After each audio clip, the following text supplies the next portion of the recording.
오늘 이 새벽에 하나님께서 우리에게 주시는 하나님 말씀은 곧 베드로후서 2장 1절에서 11절까지 말씀입니다. 저와 여러분이 한 절씩 나누어서 교독합니다. 그러나 백성 가운데 또한 거짓 선지자들이 일어났음나니 이와 같이 너희 중에도 거짓 선생들이 있으리라. 그들은 멸망하게 할 이단을 가만히 끌어들여 자기들을 사신 주를 부인하고 임박한 멸망을 스스로 취하는 자들이라.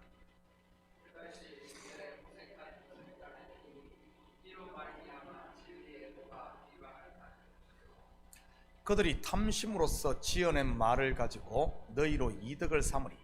그들의 심판은 옛적부터 지체하지 아니하며 그들의 멸망은 잠들지 아니하느니라.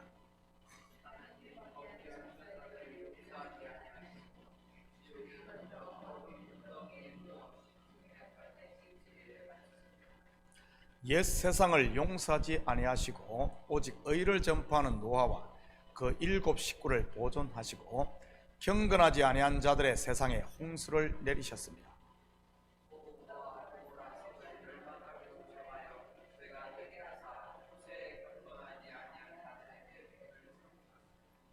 무법한 자들의 음란한 행실로 말미암아 고통당하는 의로운 롯을 건지셨으니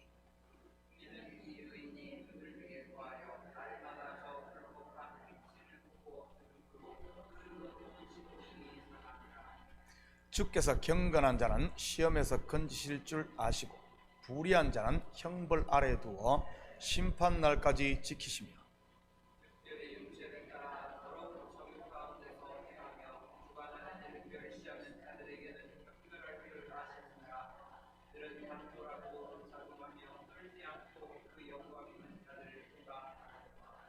함께 읽겠습니다. 더 큰 힘과 능력을 가진 천사들도 주 앞에서 그들을 거슬러 비방하는 고발을 하지 아니하느니라. 아멘. 즉 지피지기면 백전불태라 라는 말이 있습니다. 손자병법에 나오는 말인데 적을 알고 나를 알면 100번 싸워도 위태롭지 않다는 말입니다. 본문을 통해 이단의 특징이 무엇인지 제대로 알아서 비록 교회 가운데 미혹의 세력이 있다고 할지라도 분별할 수 있기를 축복합니다. 2절입니다. 여럿이 그들의 호색하는 것을 따르니 이로 말미암아 진리의 도가 비방을 받을 것이요. 호색이란 방탕한 생활, 음란, 태평이 등을 가리키는 말로 이는 음란 제사의식을 그 특징으로 하는 이방 종교의 하나의 특색입니다. 그런데 이런 사람의 눈과 감각 그리고 감성을 자극하는 이방 종교의식이 교회에도 들어온 것까지를 포함하고 있지요. 물론 이 시대는 비록 이방 종교라 할지라도 직접적인 성행위를 종교의식에 사용하는 데는 없습니다. 물론 사탄교를 숭배하는 일부 음지에서 활동하는 집단들은 하는지 모르지만 말이지요. 그런데 당시에는 가장 대표적인 종교들이 합법적으로 이런 성행위를 제사의식 중에 행했습니다. 대표적인 것이 구약에서는 가나안의 주 종교였던 바알신과 아세나신을 섬기는 경우였고 신약에서는 여신 아데미를 섬기는 그리스 종교였습니다. 그런 잔재를 볼 수 있는 것이 올림픽 성화봉송을 할 때 보면 성화의 불을 어떻게 받던가요? 그리스의 올림푸스 산에서 흰 가운을 입은 여자들이 하늘로부터 봤습니다. 당시 그 여자들은 신전의 사제들을 상징하는 것이고요. 그 여사제들이 예배하러 온 사람과 몸을 섞는 것이 일종의 종교의식이었습니다. 그런데 지금이야 법적으로 이런 행위는 불법이기에 공공연하게 하는 곳은 없습니다. 이런 이방 종교 행위의 핵심이 무엇입니까? 색을 추구하는, 다시 말해 자극적인 쾌락입니다. 그렇다면 지금은 이런 호색을 쫓는 이단이 교회에 없을까요? 아닙니다. 물론 몸의 쾌락을 추구하는 성행위를 하는 곳은 없을 것입니다. 그것에다가 당장 감옥 갈 테니 말이지. 그런데 쾌락이 몸의 쾌락만 있는 것일까요? 아닙니다. 마음의 쾌락도 있는 것입니다. 요즘 젊은 세대들이 게임에 중독되듯이 말이지. 우리 시대는 어땠습니까? 대부분의 놀이 문화가 다 몸으로 하는 것이었습니다. 구슬치기, 자치기, 오징어 게임, 달리기, 씨름, 닭싸움, 말타기 등등 말이지. 그런데 요즘은 이런 몸으로 하는 것들이 전부 정신세계로 들어갔습니다. 컴퓨터 게임에 말이지. 지금 이 시대의 이단도 마찬가지인 것입니다. 시각적인 것을 너무 추구한다든지 자극적인 것을 추구하는 것은 조심하시기 바랍니다. 예를 들어 환상이나 신비에 심취한다든지 자극적인 능력 같은 것을 쫓아가려고 하는 것들 말입니다. 일명 마음을 찡하게 하고 정신을 뿅가게 하는 것들 말입니다. 이런 것을 쫓다 보면 자칫 현실을 도외시한 한탕주의로 흐르기 쉬우니까요. 그러다 보니 진리의 도가 비방을 받게 되는 것이고요. 아내가 이런 데 빠지면 가정은 뒷전이고 그런 것을 쫓아다니고, 남자들이 그런 것에 빠지면 정상적인 사회생활을 하지 못하니 말이지. 자녀들이 이런 데 빠지면 공부를 제대로 하겠습니까? 일상의 모든 것이 하찮아 보이니 말이지. 그런데 올바른 신앙생활, 곧 복음은 어떻습니까? 땅에서 풀면 하늘에서 풀리는 땅과 하늘이 연결된 겁니다. 그러니 아내가 제대로 복음을 알면 가정이 더 안정을 찾고, 자녀가 인격적인 예수를 만나면 더 열심히 공부를 하고, 남편이 진리를 알면 직장에서도 인정받게 되는 것입니다. 진리의 도가 비방이 아니라 칭찬을 듣게 되는 것이지. 초대교회 성도들이 그러지 않았습니까? 확인합니다. 사도행전 2장 43절에서 47절입니다. 사람마다 두려워한데 사도들로 말미암아 기사와 표적이 많이 나타나니 믿는 사람이 다 함께 있어 모든 물건을 서로 통용하고 또 재산과 소유를 팔아 각 사람의 필요를 따라 나눠주며 날마다 마음을 같이하여 성전에 모이기를 힘쓰고 집에서 떡을 떼며 기쁨과 순전한 마음으로 음식을 먹고 하나님을 찬미하며 또 온 백성에게 칭송을 받으니 주께서 구원받는 사람을 날마다 더하게 하시니라. 사도들에게 기사와 표적이 나타나니 성도들이 그것 추구하고 따라서 했습니까? 아닙니다.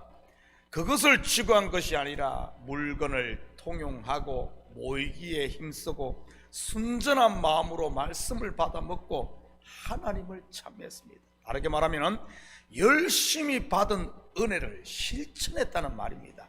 그러니 온 백성들에게 칭송을 들었고요. 그런데 엉터리들은 어떻습니까? 실천하는 데는 관심이 없고 전부 찡한 것만 추구하는 것입니다.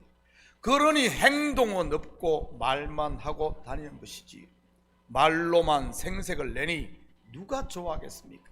말쟁이라고 비난만 듣는 것이지. 저는 우리 식구들이 말씀을 실천하는 분들이 되셔서 말꾼이 아닌 일꾼이 되므로 사람들에게 칭찬 듣는 이런 성도들 되기를 축복합니다. 3절입니다. 그들이 탐심으로써 지어낸 말을 가지고 너희로 이득을 삼으니 그들의 심판은 옛적부터 지체하지 아니하며 그들의 멸망은 잠들지 아니하느니라. 여기서 지어낸 말 할 때 지어낸으로 번역된 헬라가 플라스토이스인데, 이 말은 목적 성취를 위해 조작한다는 의미입니다. 이단들이 그러지 않습니까? 엉터리 교리를 합리화시키기 위해 앞뒤를 다 잘라 먹고 본질을 흐려 자기들의 목적에 하나님의 말씀을 끼워 맞추는 행위 말이지요. 뱀이 하와에게 한 거짓말도 이 플라스토이스, 곧 지어낸 말이고요. 확인해 볼까요? 창세기 2장 16절 17절입니다. 여호와 하나님이 그 사람에게 명하여 이르시되 동상 각종 나무의 열매는 내가 임의로 먹되 선악을 알게 하는 나무의 열매는 먹지 말라. 내가 먹는 날에는 반드시 죽으리라 하시니라. 뱀이 어떻게 플라스토이스, 곧 조작을 하죠? 이 하나님의 말씀을요. 먼저는 질문에서부터 헷갈리게 조작을 합니다. 창세기 3장 1절입니다. 그런데 뱀은 여호와 하나님이 지으신 들짐승 중에 가장 강교하니라. 뱀이 여자에게 물어 이르되 하나님이 참으로 너희에게 동산 모든 나무의 열매를 먹지 말라 하시더냐. 여러분, 하나님이 아담과 하와에게 동산 모든 나무의 열매를 먹지 말라고 했습니까? 아닙니다.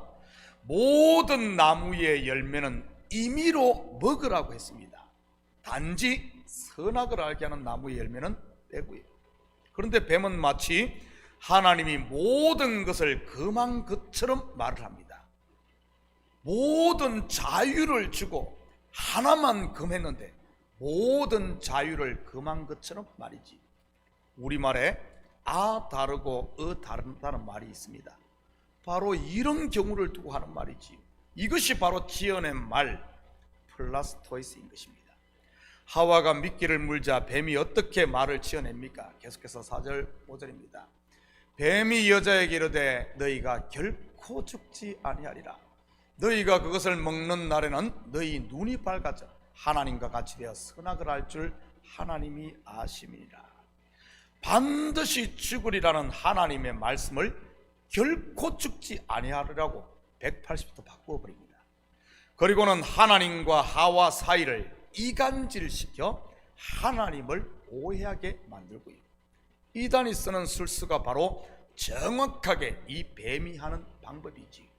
탐심 곧 자기의 욕망, 즉 목적을 이루기 위해 지어낸 말로 말씀을 전하는 목사와 성도 사이를 이간질시키는 것 말입니다. 그래서 목사를 도둑놈, 사기꾼을 만드는 것이지요. 그리고는 목사를 쫓아내는 것이 마치 정의를 행하는 것처럼 사람들을 선동하고 당을 짓고 분란을 일으키는 것입니다. 목사를 쫓아내고는 그 자리에 자기 사람을 앉힘으로 통째로 교회를 먹으려고 하는 것이죠. 이 시대에 누가 이 방법을 쓰던가요? 대표적인 이단인 신천지 아닙니까? 여러분, 신천지가 저 이웃 동네만 있는 것일까요? 아닙니다. 이 시대 교회들마다 이런 신천지의 사상을 받은 아류들이 있을 수 있는 것입니다. 물론 사도 베드로가 서신을 썼던 초대교회 당시에도 있었던 것이고요. 물론 이름은 신천지라고 하지 않았지만 말이지.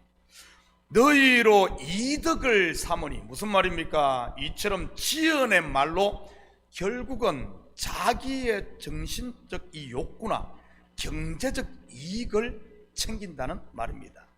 다시 말해 자기의 목적을 달성하는데 사람을 이용한다는 말이지. 교회는 어떤 곳입니까? 하나님의 뜻이 이루어지는 곳입니다. 그런데 자기의 뜻을 이루려고 한다면 그것이 바로 달을 이 끝단해서 이단인 것입니다. 이단이라는 말이 바로 끝이 다르다는 말이니까요.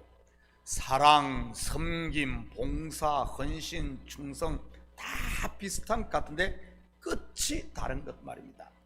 복음은 하나님의 뜻이 이루어지고 저와 여러분을 천국으로 인도하지만 거짓 선생들이나 이단은 자기의 뜻, 자기의 목적을 이루고 그 마지막은 지옥으로 떨어지게 하는 것이지요.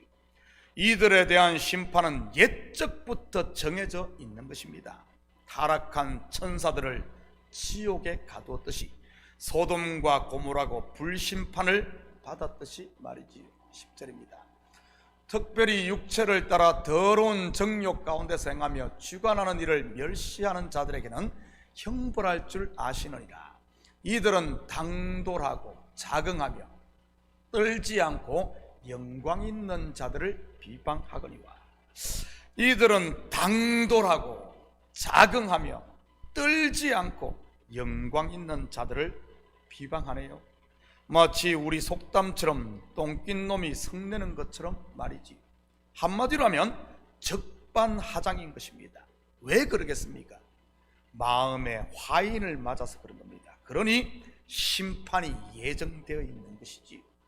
저는 우리 식구들이 말씀에 굳게 서므로 이러한 이단과 거짓 선생들에게 이런 미혹들을 물리칠 수 있기를 축복합니다. 혹시 미혹되어 있다면 빨리 그 자리를 들고 일어나시고요. 심판의 불이 임하기 전에 말이지.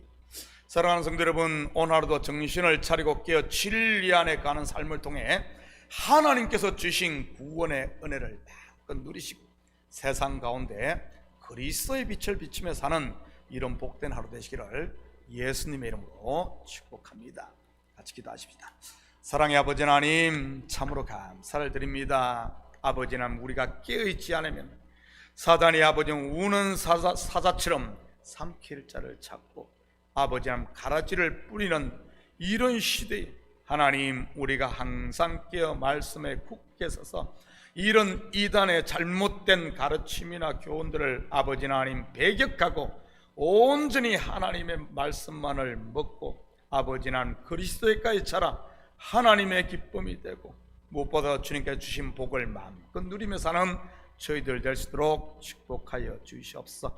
그래야 우리를 통해서는 아버지 하나님 하나님의 영광이 드러남으로 말미암아 많은 사람들로부터 칭찬 듣는 이 시대 참된 그리스도인으로 살게 도와주시옵소서. 이 새벽도 간구하는 기도 제목마다 주님 속히 응답하시는 줄 믿사오며 이 모든 말씀 예수님의 이름으로 기도드립니다. 아멘.